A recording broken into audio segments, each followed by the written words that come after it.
నాంపల్లి గుట్టకు అయితే వచ్చినాం. ఇక్కడ రీసెంట్గా వచ్చినాం. మెట్లు అయితే ఎక్కుతున్నాం. ఇటు లొకేషన్ చూడండి, చాలా బాగుంటుంది లొకేషన్ అయితే.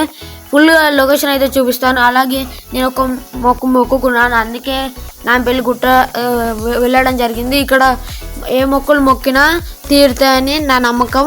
చాలాసార్లు తీరినాయి. ఎవరికి 3 సార్లు మొక్కినా 3 తీరినాయి. ఇటు రాళ్ళు కూడా పెట్టుకోవచ్చు పక్క సైడ్, అట్లా పెట్టుకుంటే తీరుతాయి అన్నమాట. అందుకే ఈసారి మళ్ళీ వచ్చినాం. మన సబ్స్క్రైబర్స్కి అందరికీ చల్లని దీవెనలు ఉండాలని ఆ లక్ష్మీ నరసింహస్వామిని కోరుకుంటున్నాను.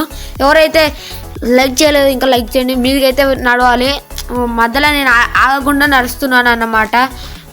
ఇక మీ దానికి వెళ్తున్నాం. ఇక్కడ వాళ్ళు కొనుక్కున్నారు. ఇటు కోతులు కూడా ఇప్పుడు ఏం లేవు. ఇది సీజన్ ఎవరు లేరు కాబట్టి అంతా ఫ్రీగా ఉంది. సీజన్ ఉంటే ఫుల్ మంది వస్తారు. వివిధ జిల్లాల నుంచే వస్తారు. పక్క జిల్లాలు ఇట్లా ఉంటాయి కదా, అట్లకెళ్ళి వస్తారు. ఇక్కడ లొకేషన్ చూడండి ఒకసారి. చాలా మటుకు మెట్లయితే మంచిగానే కట్టిర్రు. ఇక్కడి నుంచి వెళ్ళి మొత్తం మీద దాకా ఉంటుంది. మీదికి వెళ్ళినాక ఒకసారి లొకేషన్ చూడండి. ఆ దేవుడి దగ్గరికి దర్శనానికి అయితే నాంపల్లికి వచ్చాము. నాంపల్లికి దర్శనానికి అయితే కరీంనగర్ నుంచి వెళ్ళి ఇడికి 32 కిలోమీటర్లు నాంపల్లికి. వేములాడ నుంచి అయితే జస్ట్ 2 కిలోమీటర్స్ అన్నమాట. ఇది శభాష్పల్లి హైవే డ్యామ్ అన్నమాట ఇప్పుడు చూపించింది. ఇంకా మీదికి వెళ్ళినాక చూపిస్తా చూడండి. మొత్తం క్లారిటీగా అనిపిస్తుంది. అలాగే ఇటు చిన్న చెరువు ఇటు ఉంటుంది చూసిర్రా, అనుపురం చెరువు అని ఒకటి ఇటు సైడ్ ఉంటుంది, చూపిస్తా అవునండి. మీదికి వెళ్దాం. చలో. ఇక్కడ ముసలమ్మ కూడా ఎక్కుతున్నారు. ఆ దేవుడు రప్పిస్తే ఎలా అయినా వెళ్తాం మనం గుడికి. అందుకే ఆ దేవుడు రప్పించాడు, మనం వెళ్ళినాం అన్నమాట గుడికి. చలో మీదకైతే వచ్చినాం. దమ్ అయితే చాలా వస్తుంది. అవి చిన్న మెట్లు బాగున్నాయి. ఇక ఎట్లనో అనుకుంటా ఎక్కినాం, మంచిగానే ఉంది. ఇడికైనాక మీదికైనాక లొకేషన్ చూడండి ఒకసారి. లొకేషన్ మాత్రం దద్దరిల్లిపోయింది. ఇక్కడ చూడొచ్చు ఆ చెరువు కూడా ఉంటుంది. అకంచెలా అదంతా వేములవాడ అన్నమాట. ఇటు సైడ్కి చూసుకుంటే ఇదంతా పెద్ద మిడ్ మేనర్. ఇది శభాష్పల్లి హైవే డ్యామ్ అదైతే నీళ్ళు బాగా ఉంది. అటు సిరిసిల్లకు కూడా ఆపుతున్నాయి నీళ్ళు. చలో ఇక్కడ పూర్తిగా మీకైతే వచ్చేసినాం. ఇంకా లోపలికైతే ఉంటుంది టెంపుల్ని. ఇది పాత మెట్లు అన్నమాట. ఇవి పాత మెట్లు కూడా ఉండే, ఇప్పుడు కొత్త వేసారు. ఇక్కడ పాత మెట్లు చూడండి. ఇక్కడ 1 2 3 4 ఇటు సైడ్. కింది నుంచి అయితే అక్కడి నుంచి రావచ్చు. ఆడ పార్కింగ్ కూడా చేసుకోవచ్చు. ఆడ ధర్మగుండం ఉంటుంది. అటే శభాష్పల్లి డ్యాము. చలో ఇక మీదికి లేట్ చేయకుండా ఆ దర్శనానికి అయితే వెళ్ళిపోదాం. ఫస్ట్ అయితే ఇక్కడ మెట్లు ఉంటాయి చూడండి. ఆ మెట్లని దాటేసి అటు లోపలికి వెళ్ళాలి. అటు లోపలి సైడ్కి చూసుకుంటే శ్రీ లక్ష్మీ నరసింహస్వామి అయితే ఉంటారన్నమాట. దర్శనం చేసుకోవాలి. అదైతే మొత్తం సెట్లు వేసారు. ఎందుకంటే మీదికెళ్ళి కోతులు వస్తున్నాయని ఆ సెట్ అయితే వేసారు. కోతులు ఇట్లా ఏం రాకుండా.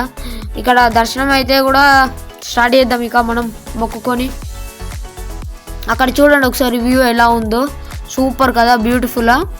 ఇది అది రుద్రవరం అది లొకేషను. అటు దాని అవతల ఇక్కడ ఎండేశారు. ఓకే, ఇది లక్ష్మీ నరసింహ స్వామిని దర్శనానికి వెళ్దాం, దర్శించుకుందాం. చలో ఇక్కడ అయితే ఇక్కడ కూకున్నారు. ఇక్కడ కూకొని ప్రసాదం తింటున్నారు వాళ్ళు. ఓకే, ఇక్కడ మీదైతే అది ధ్వజస్తంభం. ఇక్కడికి వెళ్ళి ఫస్ట్ అయితే ఇక్కడ మొక్కుకొని మనం తిరుగుతాం అన్నమాట.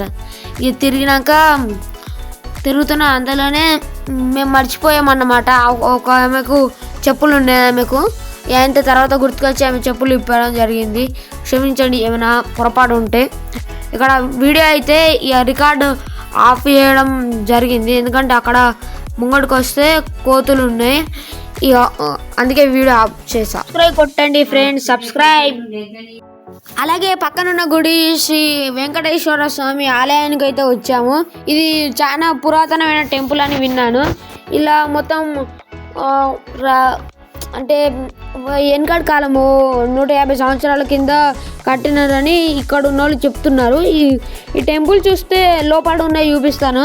ఫస్ట్ అయితే చుట్టూ తిరుగుదాం. ఇదంతా లొకేషన్ చూపిస్తా సో లోపలైతే దేవుని దర్శనం అయితే చేసుకుందాం. ఇక్కడ గజస్తంభానికి అయితే మొక్కి ఇక మనం తిరుగుడు స్టార్ట్ చేద్దాం దర్శనం.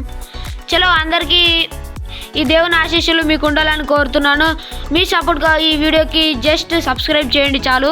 ఇక దర్శనం అయితే చేసుకుందాం. ఏడుకొండలవాడ వెంకటరమణ గోవింద గోవింద. తిరుగుదాం. ఇది చూడండి, పైన కూడా చూడండి కట్టడాలు.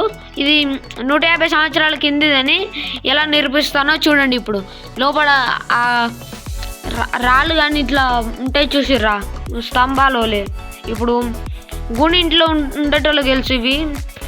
ఇది మొగురాలు. ఆ మొగురాలు అయితే 150 సంవత్సరాల కింది. ఇది లోపలికి అయితే వెళ్దాం. గుడి అయితే మూసేసి ఉంది, మరి పూజలు జరుగుతున్నాయో జరగట్లేదో తెలియదు నాకు. తలుపు తెరిచి లోపలికి వచ్చే వరకులా ఇలా చూడండి, ఈ కట్టడాలు చూడండి 150 సంవత్సరాల కిందిది. ఇక చూడండి, ఇది రాళ్ళు కానీ ఇది మొత్తం రౌతులతోనే కన్స్ట్రక్ట్ చేశారు. సాక్షాత్ ఇక్కడ వెంకటేశ్వర స్వామి వెలిసినట్టు చెబుతారు.